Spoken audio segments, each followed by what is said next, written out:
bonjour. Je suis heureux de vous retrouver à travers les réseaux sociaux en cette semaine sainte. Aujourd'hui, je voudrais m'arrêter pour méditer avec vous le Triduum Pascal, qui commence d'ailleurs demain, pour approfondir un peu ce que les jours les plus importants de l'année liturgique représentent pour nous croyants. Je voudrais vous poser une question pour commencer. Quelle est la fête la plus importante pour notre foi? Noël ou Pâques? Rappelez-vous, la messe de la nuit de Noël, nous avons chanté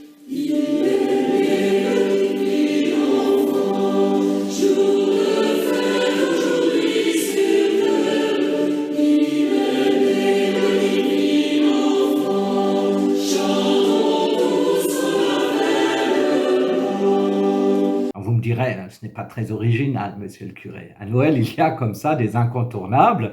Et dans le deuxième couplet, nous avons surtout chanté ceci.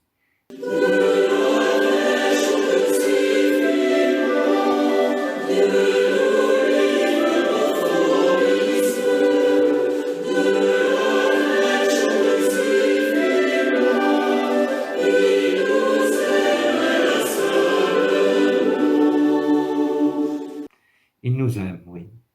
Et il se donne. Il se donne de la crèche au crucifiement, ce Dieu des chrétiens, ce Dieu auquel nous chrétiens, nous croyons. Il aime et c'est un seul mouvement de don de sa part, un seul élan d'amour qui va jusqu'au bout. Et vous qui êtes parents, papa, maman, vous le connaissez, ce don-là. Même ceux et celles qui sont projetés dans l'amour des autres à travers le don de leur vie, vous connaissez cet amour-là. Et notre foi nous dit que cette vie totalement donnée, de la crèche au crucifiement, elle est féconde, et que ce don total est fécond. L'histoire d'ailleurs ne s'arrête pas au crucifiement.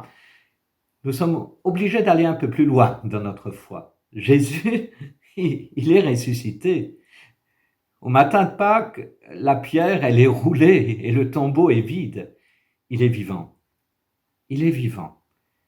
Et d'ailleurs, il est tellement vivant qu'il est toujours présent au milieu de nous et en nous. Il est venu pour être avec nous et il est toujours en nous. Et il nous a promis surtout qu'il serait avec nous tous les jours jusqu'à la fin des temps. C'est pourquoi je prends la parole et je voudrais réfléchir avec vous sur ces jours qui sont des jours de Pâques jusqu'à la résurrection du Christ, de notre Seigneur. Ces jours constituent d'ailleurs la mémoire pour célébrer un grand et unique mystère, comme je viens de le dire, la mort et la résurrection du Seigneur Jésus. Le Triduum Pascal commence demain, avec la messe de la Cène du Seigneur, in cena, et se conclura avec les vêpres du dimanche de la résurrection.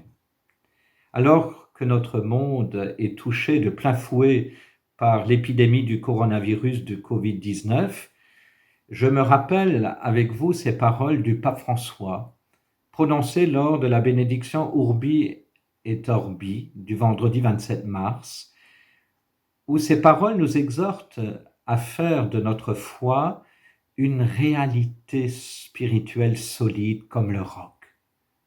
Je vous rappelle juste cette parole. Le Seigneur nous interpelle et au milieu de notre tempête, il nous invite à réveiller puis à activer la solidarité et l'espérance, capable de donner la stabilité, de donner le soutien et le sens en ces heures où tout semble faire naufrage.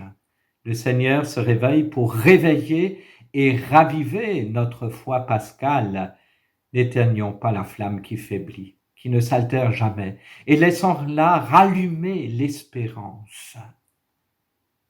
Seul ou en famille, nous n'avons peut-être jamais eu tant besoin de passer avec Jésus de la mort à la vie. Cette Pâque inédite est l'occasion de renouveler notre manière de la vivre, cette fête de Pâques. Il est temps aussi de comprendre que la liturgie, c'est-à-dire ce service public du Triduum Pascal, ne consiste pas à aimer des événements qui se sont passés, les événements du passé, mais consiste à faire mémoire du mystère toujours actuel de l'amour de Dieu donné jusqu'à l'extrême. D'ailleurs, il y a beaucoup de témoignages en ce moment de cet amour qui habite le cœur de tant d'hommes et de femmes et de jeunes qui se donnent jusqu'à l'extrême.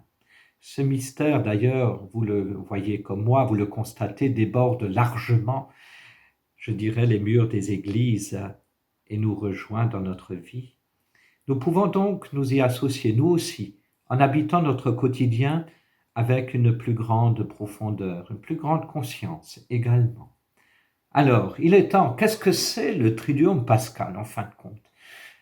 Le Triduum pascal est la période, je dirais ce temps de 3 jours, période durant laquelle les chrétiens célèbrent le cœur de leur foi, la mort et la résurrection de Jésus-Christ. D'ailleurs, ce terme vient du latin 13-3 et dies jour. Donc le Triduum pascal commence le jeudi saint et se termine le jour de Pâques après la célébration des vêpres festives de Pâques. Et ces 3 jours constituent le centre de gravité de toute l'année liturgique. Et successivement, les chrétiens commémorent le dernier repas du Christ avec ses disciples, son arrestation, sa crucifixion et sa mise au tombeau, puis sa résurrection d'entre les morts. Ces 3 jours, je dirais, ont un caractère fortement symbolique. Ils rappellent ceux évoqués d'ailleurs dans l'évangile de Saint Jean. Jésus, ayant chassé les marchands du temple, des Juifs lui demandent de manifester l'autorité au nom de laquelle il remet en cause le lieu saint de Jérusalem, et il leur répond: détruisez ce sanctuaire et en 3 jours je le relèverai. Et d'ailleurs l'évangéliste précise encore, il parlait du sanctuaire de son corps. Nous trouvons cela dans l'évangile de Saint Jean au chapitre 2, 18 à 21. Alors pourquoi ces 3 jours? Vous pouvez me poser cette question. Eh bien, l'Église célèbre dans un seul et même mouvement la passion, la mort et la résurrection du Christ. Elle manifeste ainsi ce lien essentiel entre la manière dont le Christ vit et meurt, donnant sa vie pour ses amis, Jean 15, 12, c'est-à-dire Jean chapitre 15, verset 12, et sa résurrection d'entre les morts. Celle-ci manifeste justement que l'existence, notre existence, ou l'existence du Christ, telle qu'elle a été vécue jusque sur la croix, est accueillie et sauvée par Dieu. Alors la résurrection ne signifie pas le début d'une nouvelle période de la vie de Jésus. D'ailleurs, comme le dirait Jean de Bruyne, l'exégète, il ne va pas recoller Dieu à une porcelaine cassée, il ne va pas refaire avec du vieux. Au contraire, être sauvé, c'est une vie nouvelle. Et je crois que si la résurrection ne signifie pas le début d'une nouvelle période de la vie de Jésus, mais justement, précisément la dimension définitive, permanente, sauvée de la vie de Jésus, une et unique.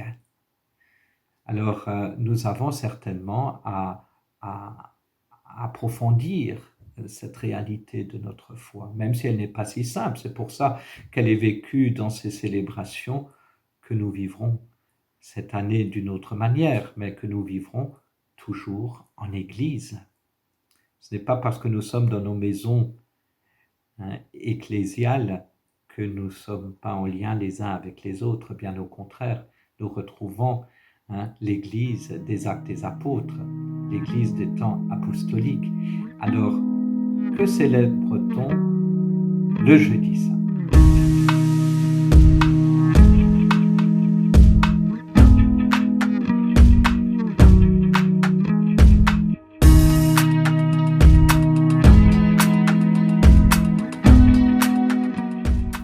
Dans la soirée du jeudi saint, le jeudi avant Pâques, les catholiques célèbrent la scène, Incena, je l'ai dit tout à l'heure, l'unique repas du Christ avec ses disciples, où il leur annonce le don qu'il va faire de sa vie, librement et par amour, et ce don est d'ailleurs signifié de manière différente selon les 4 évangiles, Marc, Matthieu et Luc.